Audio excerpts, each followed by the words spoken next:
All right, bold Twins prediction for you. Bold Twins statistical, deep in the weeds, statistical geek prediction for you. Byron Buxton, 4-win player in 2017. Okay.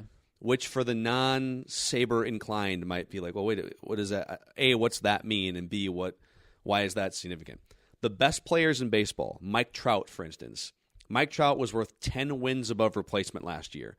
Only about 30 or 40 position players were 4 wins or above, including Brian Dozier, who was a 6-win player. Meaning, if you were to swap out Mike Trout for pick your like Danny Santana, just kind of a quad A player, and put him in Mike Trout's position for the rest of the season for 162 games, the Angels would have been 10 wins worse.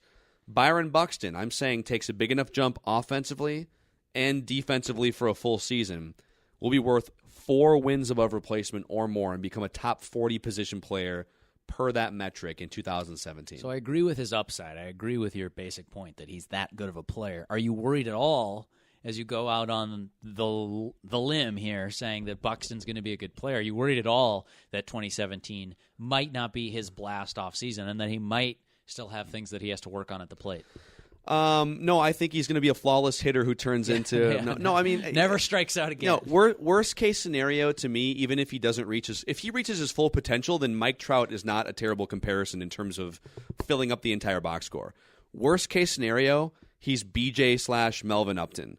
He's going to hit like 240 or 250, but strike out a lot, and that brings the batting average and the on-base down. But plays good defense and steals you like 30-plus bases and runs into 15 fastballs and a couple hanging curves for a bunch of home runs. He starts to become B.J. Upton this year, but then the upside of a Mike Trout or an Andrew McCutchen. Yeah, so he carries over what he did in September, but for the better part of a full season. Well, and I think Upton would be colossal disappointment. If you're the Twins, if you're Buxton, if you're a Twins fan, that would not be a good scenario, obviously. I don't think he can quite be Mike Trout just because of some of the flaws that we've seen. I know Mike Trout struggled early, but they were much more abbreviated, and his game is sort of different. Speed, just the same as Buxton, but like Mike Trout's offensive numbers are Miguel Sano, plus you've got this fast little guy running around out in center field. So that's a really lofty comparison, but Buxton is one of the reasons that I think that the Twins could surprise people this year. I'm not trying to be too Pollyanna or too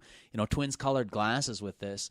Even without making significant changes to the roster, I think they're basically automatically 10 wins better than they were last year, and we'll see how well some of the pitching performs to see how many more beyond that. Let me paint this in a way where you can kind of understand, because I feel like you're having trouble grasping my high knowledge peak here. Very good.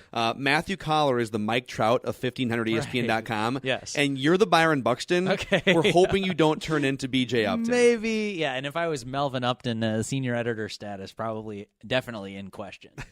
You look like a Melvin, by the way. Melvin? Is that the sweater?